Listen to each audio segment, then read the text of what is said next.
বৈদেশিক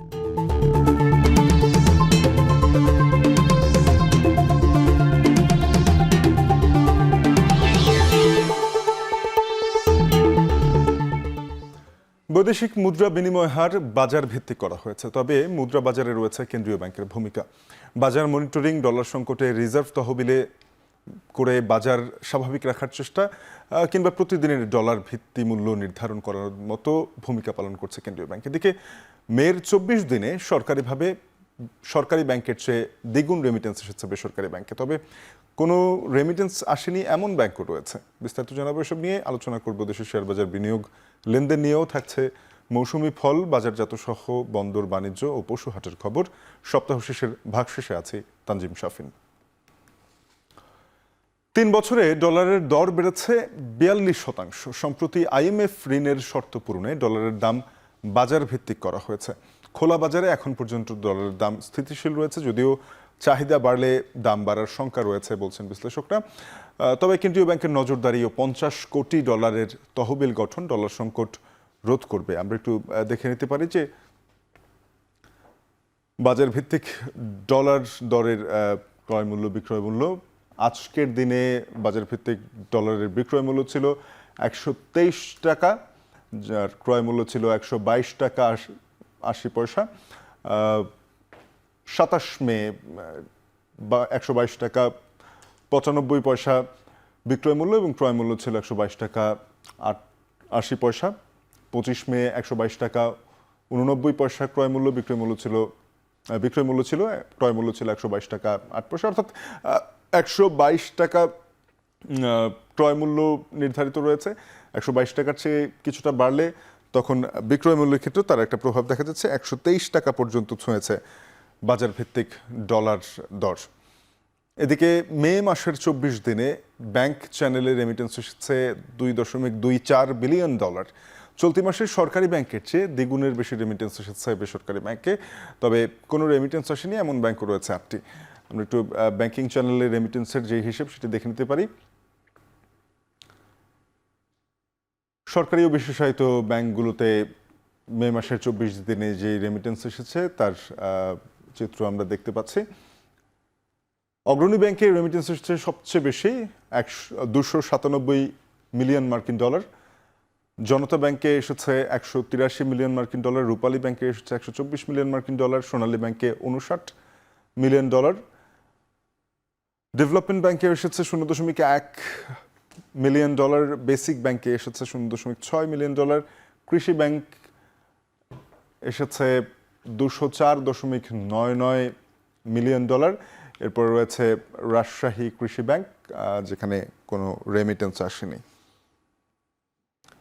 বেসরকারি ব্যাংকগুলোর ক্ষেত্রে কি ধরনের রেমিটেন্সের প্রভাব এসেছে আমরা দেখে নিতে পারি।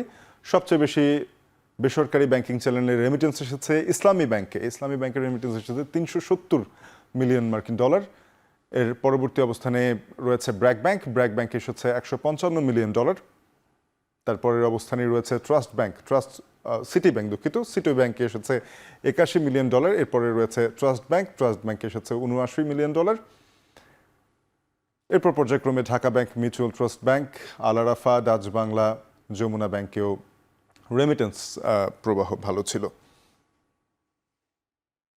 দেশের প্রধান পুঁজিবাজার ঢাকা স্টক এক্সচেঞ্জে সার্বিক সূচকের মুক্ত পতনে একটি বিরাম চিহ্ন বসেছে।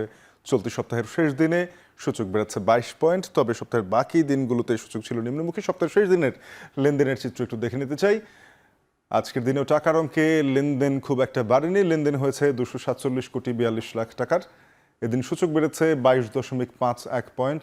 সার্বিক সূচক DACX দাঁড়িয়েছে 4,637.92 পয়েন্টে। টাকার অঙ্কে লেনদেন কমেছে 17.56 লাখ টাকার, তবে বেশিরভাগ প্রতিষ্ঠানের শেয়ার দর বেড়েছে। 222টি প্রতিষ্ঠান শেয়ার দর বেড়েছে, দর কমেছে 99টি প্রতিষ্ঠানের এবং দর অপরিবর্তিত থেকেছে 77টি প্রতিষ্ঠানের। চলতি সপ্তাহেও পুঁজিবাজারে লেনদেন খরা বা বাজারে বিনিয়োগকারীদের আস্থার সংকট স্পষ্ট দেখা গেছে।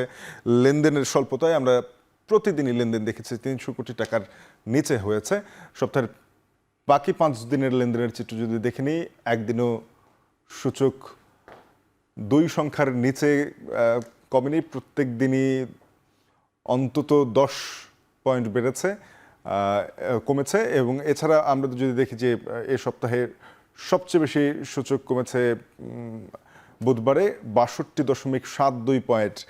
বলে রাখি যে ঈদকে সামনে রেখে টানা 3 সপ্তাহ ধরে পুঁজিবাজারে একদিন করে লেনদেন বেশি হচ্ছে, অর্থাৎ সাপ্তাহিক ছুটির দিন শনিবারকে কার্যদিবস করা হয়েছে ঈদের ছুটি সমন্বয়ের কারণে, যে কারণে পুঁজিবাজারে 6 দিন করে লেনদেন হচ্ছে প্রতি সপ্তাহে।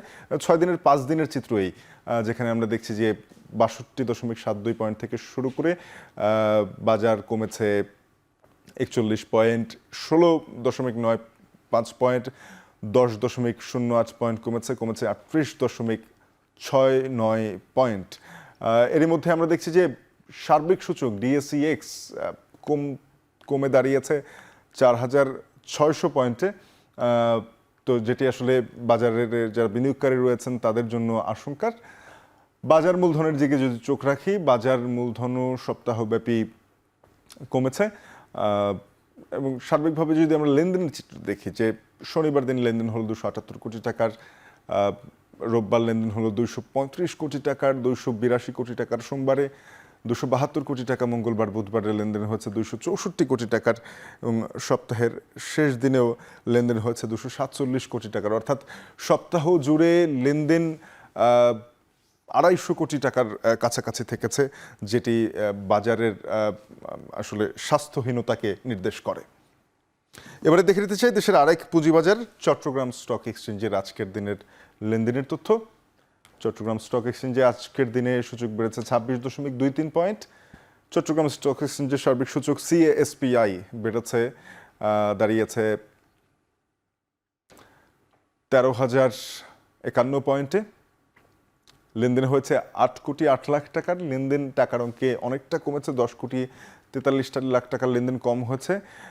দর পরিবর্তনের ক্ষেত্রেও বেশিরভাগ প্রতিষ্ঠানের শেয়ার দর কমেছে, 77টি প্রতিষ্ঠানের শেয়ারের, দর বেড়েছে 76টির, দর অপরিবর্তিত থেকেছে 27টি প্রতিষ্ঠানের শেয়ারে।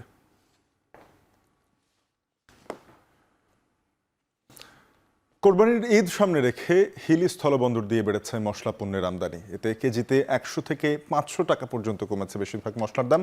এ বিষয়ে বিস্তারিত জানাতে হিলি স্থলবন্দর থেকে আমাদের সঙ্গে যুক্ত আছেন সহকর্মী সোহেল রানা। সোহেল, দেখছিলাম সামাজিক যোগাযোগ মাধ্যমে আপনি লিখেছেন যে জিরার দাম কমেছে 580 টাকা করে কেজি। আর কোন কোন মশলার দাম কমলো, ক্রেতা বিক্রেতারা কি বলছেন? হ্যাঁ শাফিন, আমি আপনাকে একটু বলতে চাই শুরুতে যে প্রতিবার কিন্তু দেশের বাজারে মশলা পণ্যের দামের একটা অস্থিরতা বিরাজ করলে এবারে শুরু থেকেই স্বস্তির খবর রয়েছে সাধারণ ক্রেতাদের জন্য। কারণ আমরা দেখেছি যে যে মশলা পণ্যগুলো আমদানি নির্ভর সেগুলোর দাম এবার অনেকটাই হিলিতে কম দামে বিক্রি হচ্ছে। আমি যদি আপনাকে একটু দামের বিষয়গুলো বলি, যে জিরা যেটি কয়েকদিন আগেও 620 টাকা কেজি দরে বিক্রি হয়েছে সেটি বর্তমানে বিক্রি হচ্ছে 580 টাকা কেজি দরে। এছাড়া এলাচ যেটি রয়েছে সাদা, সেই এলাচ 4,500 টাকা কেজি দরে বিক্রি হলে সেটি বর্তমানে 500 টাকা কেজিতে কমে বিক্রি হচ্ছে 4,000 টাকা কেজি দরে। এছাড়াও কালো এলাচ যেটি, সেটি 2,700 টাকা কেজি দরে বিক্রি হয়েছিল, সেটি বর্তমানে 100 টাকা কমে 2,600 টাকা কেজি দরে বিক্রি হচ্ছে। এই যে মশলা পণ্যগুলো রয়েছে সবগুলো কিন্তু আমদানি নির্ভর। এই আমদানি নির্ভর পণ্যগুলোর দাম কিন্তু এবার অনেকটাই কম, যার কারণে সাধারণ যারা ক্রেতা রয়েছেন তারা অনেকটাই স্বস্তি প্রকাশ করেছে। এছাড়া আমি আপনাকে পেঁয়াজ, রসুন, আদা এই পণ্যগুলোর, এই মশলা পণ্যগুলোর বাজার দর যদি একটু জানাতে চাই, যে পেঁয়াজ গত বছর যেখানে সাধারণ ক্রেতারা 90 থেকে 100 টাকা কেজি দরে কিনেছিল, সেটি বর্তমানে 44 থেকে 48 টাকা কেজি দরে বিক্রি হচ্ছে। এবং রসুনের কথা যদি বলি, রসুন গত বছর 150 থেকে 200 টাকা ছিল, সেটি বর্তমান এই বছর বিক্রি হচ্ছে মাত্র 100 থেকে 110 টাকা কেজি দর। অর্থাৎ অনেকটাই মশলা পণ্যের যে পণ্যগুলো রয়েছে অনেকটাই কিন্তু দাম কম। এটি কিন্তু আসলে সাধারণ ক্রেতা যারা তাদের জন্য কিন্তু খুবই সন্তোষজনক আর কি। সেই জন্য যারা সাধারণ ক্রেতা রয়েছেন তারা কিন্তু অনেকটাই সন্তোষ প্রকাশ করেছেন যে এই ধরনের মশলা পণ্যের দামগুলো যদি বরাবরই কম থাকে তাদের জন্য অনেকটাই ভালো হয়। আমি ব্যবসায়ীদের সাথে কথা বলেছিলাম, তারা যদি বলছেন যে যদি আমদানি যে পরিমাণ হচ্ছে, এই আমদানির ধারাবাহিকতা অব্যাহত থাকে, তাহলে ঈদের আগ পর্যন্ত মশলা পণ্যের যে বাজার দর দাম সেটি স্বাভাবিক থাকবে কিংবা আরো কমে যেতে পারে সেই আশঙ্কা তারা করছেন। এবং তারা যেটি বলছেন যে মূলত আমদানির তুলনায় বাজারে ক্রেতার একটা সংকট তৈরি হয়েছে। তারা যেটি বলছেন যে বিশেষ করে এখন বোরো মৌসুম চলছে, এই বোরো মৌসুমকে কেন্দ্র করে কৃষকরা তাদের বাড়িতে ধান তোলা এসব কর্মকাণ্ড নিয়ে ব্যস্ত থাকবার কারণে তারা বাজারে কম আসছেন, এবং এর ফলে কিন্তু একটা ক্রেতা সংকট তৈরি হয়েছে, যার কারণে কিন্তু এই মশলা পণ্যগুলোর আমদানি এবং চাহিদাটা বেড়েছে, দামটা এই কারণে কমেছে তারা বলছেন। তো সব মিলিয়ে বলা চলে শাফিন যে অন্যান্য বছরগুলোর তুলনায় এবং এবারে দেশের অন্যান্য জায়গার তুলনায় হিলিতে মশলা পণ্যের দাম অনেকটাই কম, এবং সাধারণ ক্রেতারা এতে স্বস্তি প্রকাশ করছে। শাফিন। সোহেল, আপনাকে ধন্যবাদ। সহকর্মী সোহেল রানা যুক্ত হয়েছিলেন হিলি স্থলবন্দর থেকে, জানাচ্ছিলেন আমদানি বাড়ায় মশলার দাম কমেছে অনেকটাই। কোরবানির ঈদকে সামনে রেখে যশোরে জমতে শুরু করেছে পশুর হাট। এ নিয়ে বিস্তারিত জানাতে যশোরের ঝিকরগাছা পশুহাট থেকে যুক্ত হয়েছেন সহকর্মী রিপন হোসেন। রিপন, বৃষ্টি বাধায় দেখা যাচ্ছে যে হাটে কিছুটা লোক উপস্থিতি কম, তারপরে জানাবেন যে পশু সরবরাহ কেমন হচ্ছে, সেখানে বড় ধরনের পশুর চাহিদা কেমন, মাঝারি পশুর চাহিদা কেমন, ছোট পশুর চাহিদা কেমন?